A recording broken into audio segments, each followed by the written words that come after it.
Hi hello everyone. So guys welcome to Edutap. आज के इस वीडियो में हम डिस्कस करेंगे वो बुक्स जो आपको आरबीआई प्रिपरेशन में पढ़नी है। बहुत सारे लोग जब आरबीआई की तैयारी शुरू करते हैं, specially the self preparation, they get overwhelm by the books that are mentioned in the notification और the books that would know that people would tell them on social media. तो काफ़ी कंफ्यूजन हो जाती है कि क्या पढ़ें क्या ना पढ़ें। और आई थिंक सबसे बड़ा जो राज है, जो चीज है जिससे हमारी सिलेक्शन हो सकती है, is to read the right and the relevant sources.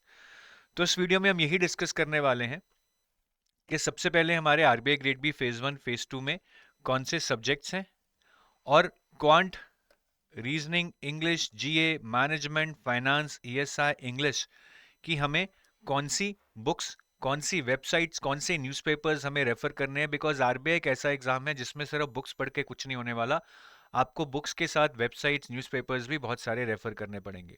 और अगर आप आरबीआई ग्रेड बी के लिए नए हैं, so I would suggest to download this guidebook for RBI Manager 2026, which is available at zero cost, and the link to download this guidebook is given in the description of this video. इसमें आपको RBI के related salary, promotions, hierarchy, department, सारी information मिल जाएगी।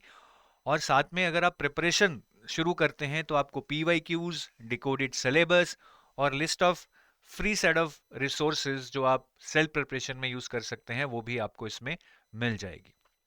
तो इसको download करने के लिए आप वीडियो के डिस्क्रिप्शन में जाएंगे, लिंक पर क्लिक करेंगे और इसको डाउनलोड करेंगे। तो सबसे पहले हम डिस्कस करते हैं कि आरबीआई ग्रेड बी में सब्जेक्ट्स कौन कौन से हैं, तभी हम उनकी बुक्स की बात करेंगे। तो आरबीआई ग्रेड बी में फेज वन में बात करें तो क्वांट, रीजनिंग, इंग्लिश और जीए, ये चार सेक्शन आते हैं, इनकी बुक्स के बारे में हम डिस्कस करेंगे। और फेज टू की बात करूं तो ईएसआई, एफएम और डिस्क्रिप्टिव इंग्लिश, ये तीन सब्जेक्ट्स आते हैं, हम इनकी बुक्स के बारे में बात करेंगे। और इससे पहले कि मैं वीडियो स्टार्ट करूं, I want to tell you that word books is a kind of misleading thing, because in a exam like RBI where current affairs has a lot of weightage both in phase 1 and phase 2, and there are no standard books in the market for subjects like FM or social issues, you cannot rely only on books. You would have to refer websites, I'll tell you, newspapers, then you would have to use Google for some understanding, for some value addition about the things you are reading, and you will also have to use AI. तो ये सारी चीजें ही books के साथ जब आप करेंगे तब जाकर आपके कॉम्प्रिहेंसिव प्रिपरेशन यूज होगी। तो सबसे पहले हम डिस्कस करते हैं क्वांट के बारे में। क्वांट की क्या कोई किताब नोटिफिकेशन में मेंशन्ड है? Answer is no. नोटिफिकेशन में क्वांट की एक भी किताब मेंशन नहीं है। तो कौन सी बुक्स हैं जो मैं आपको रिकमेंड करता हूं आप क्वांट के लिए पढ़े? उसमें से सबसे पहले है अरुण शर्मा की एक किताब है, क्वांटिटेटिव एप्टीट्यूड फॉर कैट। ये बुक बहुत अच्छी है कैट के लिए, बट आरबीआई के लिए भी ये इक्विवेलेंटली बहुत ही अच्छी किताब है। उसके बाद अरुण शर्मा की ही एक डीआई पे किताब आती है, ठीक है। डीआई आपके एग्जाम में अराउंड 30 में से 10 से 15 नंबर की आएगी, तो डीआई बहुत इंपॉर्टेंट है। तो आप डीआई की भी एक किताब अरुण शर्मा की जरूर करें। और इनके एडिशन मैंने ऊपर लिख रखे हैं, इनके नए एडिशन आ गए हैं, तो आप नए एडिशन भी ले सकते हैं। और अगर आप कुछ पहले बेसिक्स से स्टार्ट करना चाहते हैं, क्योंकि अरुण शर्मा किताब भी वैसे बेसिक्स से ही पढ़ाएगी, बट अगर आप थोड़ा हल्का लेवल प्रिपेयर करना चाहते हैं to start with, you can do with R S Agarwal quantitative aptitude की किताब है। ये थोड़ी सी आसान है अरुण शर्मा से, पर मैं तो ये सजेस्ट करूंगा कि आप सीधा अरुण शर्मा से ही स्टार्ट कीजिए अगर आप आरबीआई ग्रेड बी के लिए प्रिपेयर कर रहे हैं। मैं आपको ये तीन किताबें क्यों बता रहा हूँ? अगेन, जैसे मैंने बोला, आर एस अग्रवाल ईजी है अगर आप इजी स्टार्ट करना चाहते हैं, नहीं तो अरुण शर्मा की डीआई और जो दूसरी किताब है फर्स्ट वाली, उसको आपको करना चाहिए, क्योंकि ये आपका पूरा सिलेबस करवा देगी। ये बुक्स आप अमेजोन पे खरीद सकते हैं। और इन बुक्स में सबसे अच्छी बात है कि ह्यूज वैरायटी ऑफ क्वेश्चंस हैं। खास करके इस बुक की बात करें तो इसमें लेवल 1, लेवल 2, लेवल 3 क्वेश्चंस हैं, ताकि आप धीरे धीरे डिफिकल्टी लेवल में प्रोग्रेस कर सकते हैं। इन बुक्स का जो नुकसान है वो ये है कि हर साल एग्जाम में नई टाइप के क्वेश्चन आते हैं, बुक्स में वो अवेलेबल नहीं होते हैं जल्दी जल्दी, 2-3 साल लग जाते हैं इनको अपडेट करते करते। तो न्यू टाइप एग्जाम क्वेश्चंस आपको इन बुक्स में नहीं मिलेंगे। इन बुक्स में आपको सेक्शनल टेस्ट नहीं मिलेंगे। सेक्शनल टेस्ट देने बहुत ज़रूरी हैं, क्योंकि सेक्शनल टेस्ट से ही हम पता लगा सकते हैं कि हम अपना टाइम कैसे मैनेज कर रहे हैं, क्वेश्चंस को कैसे सेलेक्ट कर रहे हैं, एंग्जाइटी कैसे मैनेज कर रहे हैं, गलत क्वेश्चन आने पर उसको कितनी देर में हम छोड़ रहे हैं, ये सारी चीजें हम इंडिपेंडेंट क्वेश्चन करने से नहीं सीखेंगे, हम ये सेक्शनल टेस्ट से ही सीखेंगे। ठीक है। और इन बुक्स में शायद काफी ऐसे टॉपिक्स भी मिलेंगे जो आरबीआई में नहीं पूछे जाते हैं, तो वो आपको फिल्टर करने आने चाहिए। उसके लिए आपको प्रीवियस ईयर क्वेश्चंस को देखना पड़ेगा, क्योंकि इसका कोई डिफाइंड सिलेबस नोटिफिकेशन में नहीं दिया हुआ है। ठीक है। तो ये इन बुक्स के फायदे या नुकसान है, प्रॉज एंड कॉन्स हैं, जैसे भी आप इसको समझना चाहें।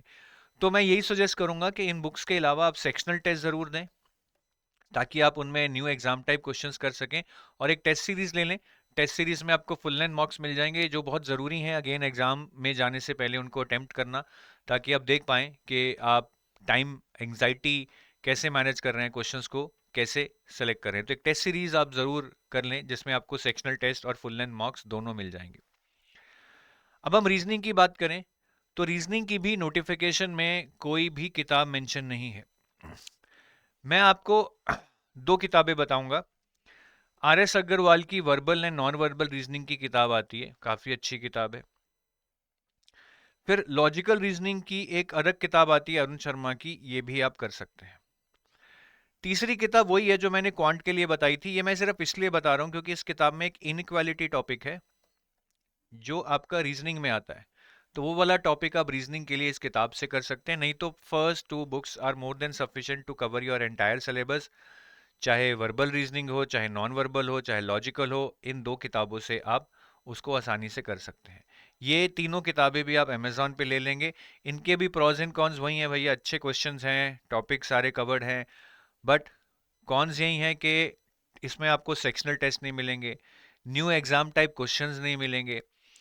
फिर कुछ टॉपिक्स ऐसे होंगे, खासकर रीजनिंग में तो इतने सारे टॉपिक्स हैं, मिरर इमेजेस वगैरह जैसे, वो आपके एसएससी में आते हैं, आरबीआई में नहीं आते हैं, क्योंकि ये किताब है ना जो कॉमन है सारे एग्जाम्स के लिए, चाहे आईबीपीएस के बैंकिंग एग्जाम हो, एसएससी एग्जाम हो, कैट एग्जाम हो, आरबीआई एग्जाम हो।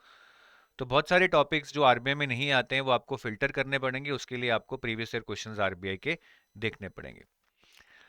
और कॉन्स को हैंडल करने के लिए अगेन आप टेस्ट सीरीज लें, जिसमें आपको full length mock, sectional test सब कुछ मिल जाएगा, और आपकी अच्छी प्रैक्टिस हो जाएगी एग्जाम टाइप क्वेश्चंस को करने में। इंग्लिश की बात करें तो इंग्लिश की नोटिफिकेशन में क्या कोई किताब मेंशन्ड है? बिल्कुल भी मेंशन नहीं है। इंग्लिश को करने के दो तरीके हैं, या तो आप ग्रामर को बेसिक से पढ़ने लग जाएं, उसके लिए आई would suggest you rain and Martin. ठीक है। रेन एंड मार्टिन हम स्कूल में भी पढ़े हैं, लेकिन हमें याद नहीं है, तो हम इसको अप्लाई नहीं कर पाते हैं, बट बहुत अच्छी किताब है अगर आपको बेसिक से ग्रामर सीखनी है। बट बेसिक से ग्रामर सीखना is a very very time consuming process. और अगर आप सीधा ऑब्जेक्टिव क्वेश्चंस करना चाहते हैं, एग्जाम लेवल कुछ थ्योरी पढ़ना चाहते हैं, तो एसपी बख्शी की एक किताब आती है ऑब्जेक्टिव जर्नल इंग्लिश, ये आप ले सकते हैं। ये दोनों किताबें अगेन अमेजोन पे मिल जाएंगी। प्रॉज एंड कॉन्स इन किताबों के भी सेम है जो मैंने आपसे पहले डिस्कस किए थे, कि थ्योरी अच्छी है, क्वेश्चंस भी अच्छे मिल जाएंगे, but exam type recent type questions नहीं मिलेंगे, सेक्शनल टेस्ट नहीं मिलेंगे, मॉक टेस्ट नहीं मिलेंगे, जिसके लिए आप प्लीज कोई टेस्ट सीरीज ज्वाइन कर लें। लास्ट में बात है जीए पे। अब GA I think is one of the key factors that will decide your selection in RBI Grade B Phase 1. It's a barometer of your performance. हम बोलते हैं ना कि सेंसेक्स ऊपर नीचे हो रहा है, वैसे ही हमारी इकोनॉमी की परफॉर्मेंस भी पता लगती है। Similarly GA is a barometer for your performance. अब जीए के लिए क्या कोई नोटिफिकेशन में बुक मेंशन्ड है? नहीं है, हो ही नहीं सकती है, क्योंकि करंट अफेयर्स के लिए कोई भी ऐसी बुक नहीं है कि आप आज ले लेंगे, करंट अफेयर्स तो उसके बाद अपडेट होते रहेंगे, फिर आप उसको कैसे करेंगे? तो कोई बुक करंट अफेयर्स के लिए, जीए के लिए आपको मार्केट में नहीं मिलेगी। अब जीए को कैसे पढ़ना है, कौन सी किताब से पढ़ना है या कौन से सोर्सेज से पढ़ना है, वेबसाइट से, न्यूज़पेपर्स, वो जानने से पहले थोड़ा मैं बता देता हूं कि जीए में आपके ये एरियाज पूछे जाते हैं। गवर्नमेंट स्कीम्स पूछी जाती हैं, रिपोर्ट्स एंड इंडेक्सेस पूछे जाते हैं, आरबीआई की जो रेगुलेशंस हैं, नोटिफिकेशंस हैं, वो पूछी जाती हैं। फाइनेंस करंट अफेयर्स, जो आपके फाइनेंस के सिलेबस से रिलेटेड करंट अफेयर्स हैं, वो पूछे जाते हैं। एग्रीकल्चर से रिलेटेड करंट अफेयर्स पूछे जाते हैं। इकोनॉमिक एंड सोशल इश्यूज जो आपका सिलेबस है उससे रिलेटेड करंट अफेयर्स पूछे जाते हैं। नॉर्मल करंट अफेयर्स मतलब sports, awards, obituaries, science and tech, summits and conferences, ये वाले करंट अफेयर्स पूछे जाते हैं। स्टैटिक जीए में माउंटेन्स, रिवर्स, डैम्स ये पूछे जाते हैं। फाइनेंस स्टैटिक में जो आपका फेज 2 का फाइनेंस का सिलेबस है, repo rate, reverse repo, SLR, Basel norms, वो चीजें यहाँ पे पूछी जाती हैं। तो ये एरियाज हमें कवर करने हैं। अब काफी लोग वेटेज देखते हैं कि हर एरिया में से कितने क्वेश्चन आ रहे हैं, तो मैं यही बोलूंगा कि आप वेटेज पे मत जाएं, वेटेज चेंज होता रहता है। अगर 2024 की वेटेज देखें तो ये क्वेश्चन आए थे, स्कीम्स में से 10 क्वेश्चन आए थे, लेकिन 2025 में सिर्फ एक आया। आरबीआई नोटिफिकेशन में 2024 में से 20 क्वेश्चन आए थे, लेकिन 2025 में सिर्फ 8 क्वेश्चन आए। तो weightage will keep on changing, what will remain constant is areas. तो हमें एरियाज को कवर करना है इररिस्पेक्टिव ऑफ द वेटेज के, यहां से ज्यादा आएगा यहां से कम आएगा। अब हमारे सोर्सेस क्या होंगे, हमारे जीए के सोर्सेस क्या होंगे, ये मैंने आपको सारे एरियाज बता दिए। स्कीम्स के लिए आप PIB website, press information bureau website use कीजिए। रिपोर्ट्स अगर तो गवर्नमेंट रिपोर्ट्स हैं, इकोनॉमिक सर्वे, यूनियन बजट, वो आपको पीआईबी पे मिल जाएंगी, नहीं तो हिंदू न्यूज़पेपर में बाकी रिपोर्ट्स कवर रहती हैं। आरबीआई नोटिफिकेशंस के लिए बेस्ट है आप आरबीआई वेबसाइट पे जाइए। फाइनेंस करंट अफेयर्स के लिए बिजनेस स्टैंडर्ड या लाइवमिंट, दोनों में से एक यूज कीजिए। एआरडी करंट अफेयर्स रैंडम आते हैं, I will not recommend any source. ESI current affairs के लिए दी हिंदू न्यूज़पेपर पढ़िए। जो मिसलेनियस करंट अफेयर्स हैं, स्पोर्ट्स, अवार्ड्स, ऑबचरीज, उसके लिए दी हिंदू पढ़िए। स्टैटिक जी रैंडम होती है, I can not recommend any source, ठीक है। फाइनेंस स्टैटिक के लिए अपना फेज 2 सिलेबस पढ़िए, वहीं से सारे क्वेश्चन आपके कवर हो जाएंगे। तो ये सेट ऑफ सोर्सेज हैं जो आप जीए में पढ़ सकते हैं, but I want to add a disclaimer here कि इन सोर्सेज को खुद से पढ़ना can be really tough, it can be overwhelming, क्योंकि इतने सोर्सेज को पढ़ के ये देखना कि कौन सी न्यूज़ आपके लिए रेलेवेंट है, फिर उस न्यूज़ में कौन सा कंटेंट आपके लिए रेलेवेंट है, उस कंटेंट को फिल्टर आउट कर कर अपने नोट्स बनाना, उसको पढ़ना, याद रखना, it's a very time consuming process. मतलब आप पढ़ाई कम करते हैं, शायद रिसर्च ज़्यादा करने लग जाते हैं, ठीक है। तो नॉर्मली आई तो recommend that you should be reading compiled magazines by any institute which you trust, ठीक है। जैसे एडुटैप में we provide schemes tab which helps you cover schemes, reports tab helps you cover reports, RBI news tab helps you cover RBI notifications, then current tab will help you cover finance, ESI and normal current affairs। तो ये सारी magazines हम weekly या fortnightly basis पे compile करते हैं, और यहाँ से आप सारी न्यूज़ एक तरह से एक ही जगह पे पढ़ सकते हैं, rather than going through multiple sources. इससे थोड़ा काम आसान हो जाता है। तो अगर आप ऐसे कोई पेड कोर्सेज में हैं या सिर्फ करंट अफेयर्स कहीं से पेड एक्सेस कर सकते हैं, तो आप कंपाइल्ड मैगजीन्स पे ज़्यादा फोकस कीजिए, टास्क थोड़ा आसान हो जाएगा, ठीक है। बट अगर आपके पास टाइम है, आप इन सोर्सेज को जो मैंने बताई हैं उनको आप इंडिपेंडेंटली भी सेल्फ प्रिपेयर कर सकते हैं। तो ये हमारी फेज 1 की रिसोर्सेज होगी, जिसमें मैंने बुक्स, वेबसाइट्स, न्यूज़पेपर सब कुछ बताया।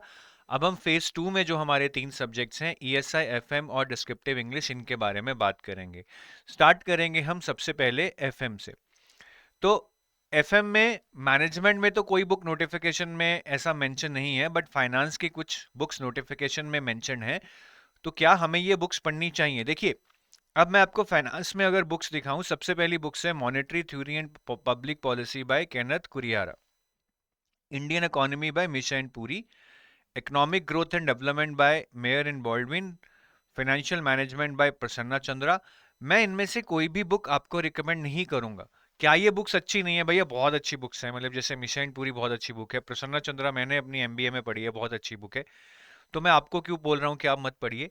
मैं आपको इसलिए बोल रहा हूँ इसको आप मत पढ़िए क्योंकि ये शायद इतनी अच्छी हैं कि आपको इनकी ज़रूरत नहीं है उतने कॉन्सेप्ट पे जाने की, क्योंकि आरबीआई का पेपर इस फॉर जर्नल स्ट्रीम, कोई स्पेशलिस्ट इकोनॉमिक्स या फाइनेंस के ग्रेजुएट्स नहीं दे रहे हैं। तो इन बुक्स में शायद आपको इतना ज़्यादा बता दिया जाएगा जो आपके लिए रेलेवेंट नहीं है या बहुत ओवरवेलमिंग हो जाएगा। उस टाइम को रेदर आप यूज़ कीजिए जैसे और चीज़ों में, जैसे कि करंट अफेयर्स। आपके एग्जाम में बहुत ज़्यादा करंट अफेयर्स आते हैं जो इन बुक्स में आपको नहीं मिलेंगे। तो बुक्स अच्छी हैं, बट हमारे लिए रेलेवेंट नहीं है, तो हम इन बुक्स को नहीं पढ़ेंगे। बट हाँ, काफ़ी चीज़ें यहाँ पे मेंशन्ड हैं, जैसे major financial newspapers, RBI annual report, report on currency and finance, economic survey, material from RBI website, ये चीजें हमें पढ़नी चाहिए जो हमें नोटिफिकेशन में मेंशन्ड हैं। तो कुछ पार्ट हमें पढ़ना चाहिए, ठीक है, लेकिन कुछ पार्ट हमें नहीं पढ़ना चाहिए। मैं आगे बताऊंगा कि हम इसको कैसे कर सकते हैं। और जो भी बुक्स हम फेज 2 के लिए डिस्कस करेंगे, आप ये हमेशा मान के चलिएगा कि कोई भी किताब 100% रेलेवेंट नहीं है कि इसमें से मुझे बिल्कुल नेक टू नेक जैसा मेरा सिलेबस में मेंशन्ड है वैसे टॉपिक्स मिल जाएंगे और इसके अलावा इनमें कोई टॉपिक्स नहीं होंगे। ऐसा नहीं है। हर book is for something different. The purpose is either to use that during MBA और for some other course exam.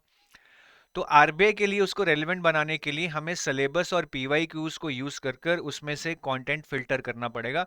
ये आप ध्यान से समझिए। अब मैनेजमेंट के लिए मैं आपको 3 किताबें बताऊंगा।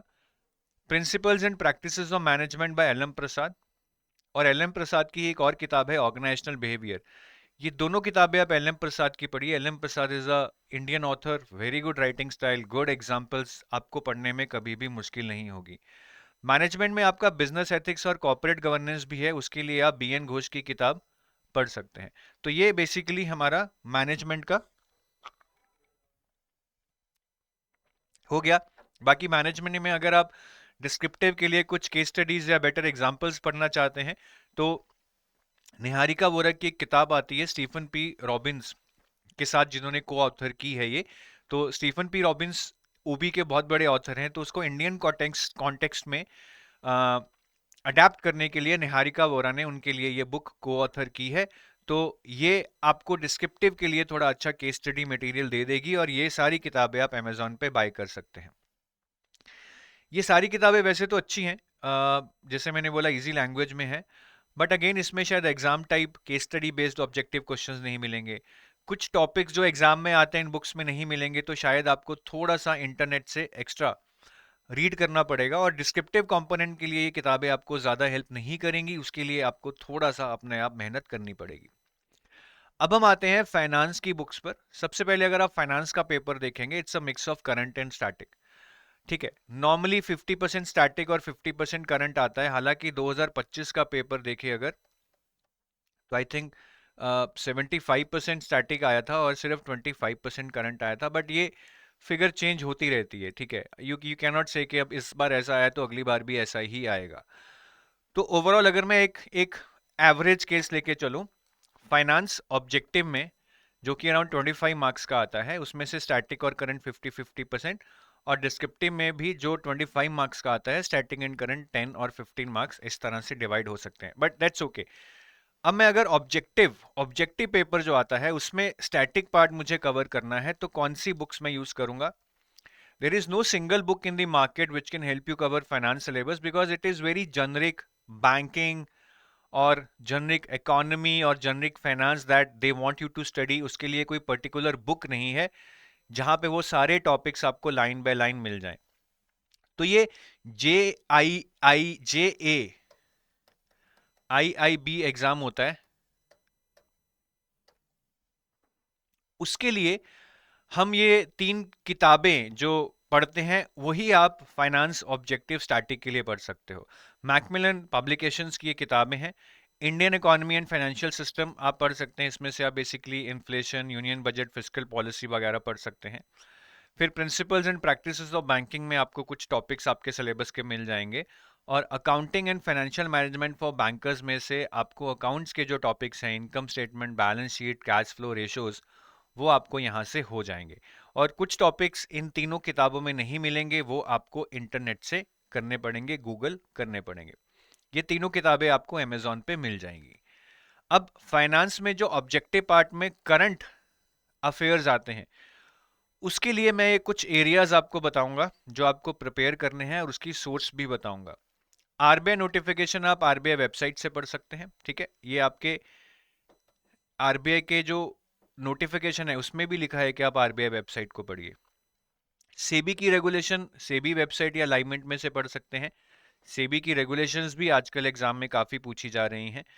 यूनियन बजट और इकोनॉमिक सर्वे के लिए आप पीआईबी पे जो हाइलाइट्स आती हैं उनको पढ़िए। आरबीआई एनुअल रिपोर्ट को आप आरबीआई वेबसाइट से पढ़ सकते हैं, ठीक है। आरबीआई एनुअल रिपोर्ट आपके लिस्ट ऑफ रिसोर्सेज में भी दे रखा है नोटिफिकेशन में। करेंसी एंड फाइनेंस रिपोर्ट भी आपको आरबीआई वेबसाइट से मिल जाएगा, ये भी आपके लिस्ट ऑफ सोर्सेज में दे रखा है नोटिफिकेशन में। फाइनेंशियल स्टेबिलिटी रिपोर्ट भी आपको आरबीआई वेबसाइट से मिल जाएगा, ठीक है। फिर trends and progress on banking industry जो रिपोर्ट है वो भी आपको आरबीआई वेबसाइट पे मिल जाएगी, ये भी आपके नोटिफिकेशन में लिस्ट ऑफ रिसोर्सेज में मेंशन्ड है। तो इसमें काफ़ी चीज़ें जो मैं बता रहा हूँ ये रैंडमली नहीं बता रहा हूँ, काफ़ी चीज़ें तो आपकी list of resources on the notification में ही मेंशन्ड है। उसके अलावा मैंने कुछ और चीज़ें बताई हैं वो भी आप कर लीजिएगा, सोर्सेज मैंने आपको साथ में बता दिए हैं। फिर जो डिस्क्रिप्टिव के लिए स्टैटिक पार्ट है, इसके लिए कुछ अलग नहीं प्रिपेयर करना है। जो 3 किताबें मैंने आपको पहले बताई थी, इन्हीं को जब आप पढ़ेंगे आपका डिस्क्रिप्टिव पोर्शन भी हैंडल हो जाएगा। डिस्क्रिप्टिव के लिए अगर करंट अफेयर्स पढ़ने हैं तो उसके लिए मैं रिकमेंड करूंगा कि आप एडिटोरियल्स पढ़िए, लाइव मिंट और इकोनॉमिक टाइम्स जैसे न्यूज़पेपर्स में। जैसे एक बार क्वेश्चन आया था वैल्यू वर्सेस ग्रोथ स्टॉक, तो ये लाइव मिंट में एडिटोरियल सेक्शन में कवर्ड था। एक क्वेश्चन आया था 81 बॉन्ड्स पे, तो ये भी इकोनॉमिक टाइम्स के एक्सप्लेनर सेक्शन में कवर्ड था। तो अगर आप एक एडिटोरियल्स या एक्सप्लेनर सेक्शंस पढ़ेंगे लाइव मिंट या इकोनॉमिक टाइम्स में तो वहां से क्वेश्चन स्ट्राइक कर सकते हैं। उसके अलावा रिपोर्ट्स में से भी काफी क्वेश्चन पूछे जाते हैं, यही रिपोर्ट्स जो मैंने आपको यहाँ बताई, union budget, economic survey, RBI annual report, currency and finance report, financial stability report, यही रिपोर्ट्स जो मैंने आपको ऑब्जेक्टिव के लिए बताई थी, इनमें से भी डिस्क्रिप्टिव क्वेश्चन एग्जाम में स्ट्राइक करते हैं, ठीक है। और आरबीआई वेबसाइट पे कुछ स्पीचेस हैं वो आप पढ़ लेंगे तो उससे भी आपकी डिस्क्रिप्टिव के लिए काफी नॉलेज एनहांस हो जाएगी। तो ये हमारी रिसोर्सेज होगी फाइनेंस डिस्क्रिप्टिव के लिए। तो finance we are done, management we are done. अब हम बात करते हैं डिस्क्रिप्टिव इंग्लिश के लिए। डिस्क्रिप्टिव इंग्लिश में आपको पूछा क्या जाता है, एसे, प्रेसी एंड कॉम्प्रिहेंशन। उसमें आई थिंक आपको एक ठीक ठाक कंटेंट तो चाहिए ही, but you also need skill how to write your content, ठीक है। तो कंटेंट के लिए आई वुड रिकमेंड कि आप एडिटोरियल्स पढ़िए। कहां पढ़ेंगे? दी हिंदू न्यूज़पेपर में, ठीक है। आप हिंदू न्यूज़पेपर में जब एडिटोरियल्स पढ़ेंगे बहुत सारी टॉपिक्स डायरेक्टली आपको एसेस में कन्वर्ट होके आते हैं, चाहे एनवायरनमेंट रिलेटेड हो या सोशल इश्यूज रिलेटेड हो। तो आप अच्छे एडिटोरियल्स पढ़िए, ठीक है। और उस कंटेंट को फिर आप यूज तभी कर पाएंगे अगर आप में अच्छी राइटिंग स्किल है। तो आप कुछ अच्छे वीडियोस देखिए जहां पे आपको सिखाया जाए कि कैसे एसे, प्रेसी और कॉम्प्रिहेंशन सीखना है। फिर उसको प्रैक्टिस कीजिए by writing yourself and evaluate that by going to the Grammarly website. Descriptive English mastery is like learning to drive a car. वैसे ड्राइविंग स्कूल वाले आपको 2 दिन में सिखा देंगे, 2 हफ्ते में सिखा देंगे, बट उसका मतलब ये नहीं है कि आपको कार चलानी आ गई। आप जितना उसको चलाएंगे, जितना प्रैक्टिस करेंगे, जितना भीड़ भाड़ एरिया में लेके जाएंगे, उतना आपका हाथ उसमें खुलेगा। तो डिस्क्रिप्टिव इंग्लिश भी आपको प्रैक्टिस करके ही समझ आएगी, ठीक है। तो अब हम फेज 2 के लास्ट पेपर ईएसआई पे आते हैं। ईएसआई की क्या नोटिफिकेशन में कुछ बुक्स मेंशन्ड हैं? बिल्कुल मेंशन्ड है। अब मैं आपको दिखाता हूं कि इंडियन इकोनॉमी की उन्होंने उमा कपिला, ठीक है, मिशा पुरी, फिर ग्रोथ एंड डेवलपमेंट पे देबराज रे, पब्लिक फाइनेंस पे के एडली। तो काफी किताबें उन्होंने दे रखी हैं, बट अगेन मुझे लगता है कि शायद इसमें से सीएन शंकर राव को छोड़कर कोई भी किताब पढ़ने की जरूरत नहीं है। अगेन बुक्स अच्छी हैं, उमा कपिला बहुत अच्छी बुक है, मिशा पुरी बहुत अच्छी बुक है, आप शायद ये पढ़ भी सकते हैं इकोनॉमी के लिए। वैसे मैं रमेश सिंह प्रेफर करता हूँ। बट द पॉइंट इज के ईएसआई में आ क्या रहा है, करंट अफेयर्स। तो आप इतना भारी भारी किताबें पढ़कर बेसिक्स कवर कीजिए, बट इतना डेप्थ में मत पढ़िए कि शायद आपके एग्जाम के लिए अगर वो रेलेवेंट नहीं है तो आपको लगे कि यार मैं ऐसी चीजें छोड़ आया हूँ जो पढ़नी चाहिए थी और ऐसी चीजें पढ़ आया हूँ जो मुझे नॉलेज गेन करने में तो हेल्प करे बट एग्जाम लेने में नहीं। तो इन बुक्स के पीछे मत भागिए। काफी लोग ये गलती करते हैं, सारी किताबें ऑर्डर कर लेते हैं ओनली टू रियलाइज कि यार इसमें से एग्जाम रेलेवेंट शायद ज्यादा किताबें नहीं है। हाँ, उसके अलावा इन्होंने बहुत सारी चीजें बोली हैं कि आप न्यूज़पेपर्स पढ़िए, आरबीआई बुलेटिन्स पढ़िए, ठीक है। फिर कुछ रिपोर्ट्स हैं, world development report, economic survey, RBI annual report, world economic outlook. ये किताबें मतलब रिपोर्ट्स हमें पढ़नी है, न्यूज़पेपर्स हमें पढ़ने हैं, आरबीआई की वेबसाइट हमें पढ़नी है। तो ये वाला पार्ट हमें पढ़ना चाहिए, बट ऊपर वाली जो बुक्स हैं वो हमें नहीं पढ़नी चाहिए। ईएसआई का अगर आप पेपर देखेंगे, स्टैटिक का weightage is very less, most of the paper is based on current affairs. दो करंट अफेयर समझने के लिए स्टैटिक पोर्शन आना चाहिए, बट अगेन हमें उसमें मास्टरी नहीं करनी है। ऑब्जेक्टिव पेपर में तो स्टैटिक का वेटेज ऑलमोस्ट 0 हो चुका है, करंट अफेयर्स ही आते हैं 45 टू 50 मार्क्स के आउट ऑफ 50। डिस्क्रिप्टिव पेपर में स्टैटिक के एक दो डिस्क्रिप्टिव आ जाते हैं, बट मेजॉरिटी अभी भी करंट अफेयर बेस्ड क्वेश्चंस आते हैं। तो सबसे पहले ऑब्जेक्टिव पार्ट में जो स्टैटिक पार्ट आ रहा है, ठीक है, हालांकि वो 0 नंबर का भी आ सकता है, ठीक है, या 5 नंबर का भी आ सकता है, उसके लिए मुझे क्या पढ़ना है? तो एक तो इंडियन इकोनॉमी की बुक आती है रमेश सिंह की, ये आप पढ़ लीजिए। बहुत सारे सिविल सर्विस एस्पिरेंट्स इसको पढ़ते हैं, आप इसको जरूर पढ़िए। या फिर एक मैकमिलन एजुकेशन पब्लिकेशन की किताब आती है Indian economy and financial system, इसको भी पढ़ सकते हैं, बट मेरे हिसाब से इतनी अच्छी नहीं लिखी गई है जितनी अच्छी ये लिखी गई है।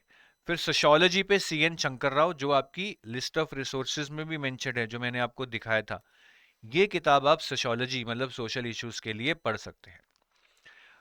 ऑब्जेक्टिव में जो करंट पार्ट है, करंट अफेयर्स जो आते हैं, उसके लिए अगेन बहुत सारे टाइप्स ऑफ क्वेश्चंस पूछे जाते हैं। गवर्नमेंट स्कीम्स जो आप पीआईबी में से कर सकते हैं, प्रेस इंफॉर्मेशन ब्यूरो वेबसाइट से।